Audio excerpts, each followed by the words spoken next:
Magandang tanghali sa inyo. Ito sino yun? Taga Bicol. Ayun na sa place nito. Naitinda sa rito mangga. Nagpatupad na kagad oh. Ayun mangga. Mura lang ang araw na mangga. Mura lang yan. May murahin pa. Mura. Surprise daw kami Ayan Sprite tsaka yun Para panday pa tayo dito. Paano pa itong lamisa? Ginagawa kasi ako lamisa doon Ayan By order po, 1.5. Yan ganda ng mangga niya mga idol. Pulang-pula Sabihin ko, sarap na kainin, malutong-lutong pa.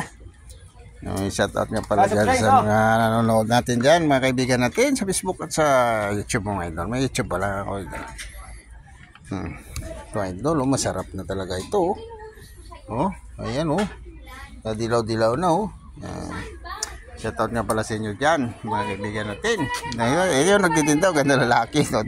Taga Bicol. Bicolano, ayan mga idol. So, magandang tanghali sa inyo lahat dyan mga idol.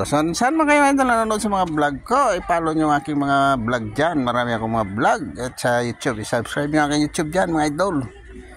Dodong at Torch. Ayun idol, ang ganda talaga ng mangga. Murang-mura lang. Pag nakita nyo ito si taga Bicol. Mura lang mangga niya. Si Buy Tupad yan, Buy Tupad. Gala-gala rito sa Santol at dito sa Bimapa. Papanter kama ako ng mangga. At sa Pinya mga idol. So, ganyan tanghali na lang sa inyo idol. Shout out at God bless. Mag-ingat kayo lagi. Sobrang init ng panahon. Lagi ng tubig mga idol. Mag-inom kayo tubig dyan. Dahil baon kayo ng tubig. Huwag malamig idol. Ano lang. Baka naman. Bawal lang malamig mga idol. Baka ma-stroke tayo. Ingat. God bless.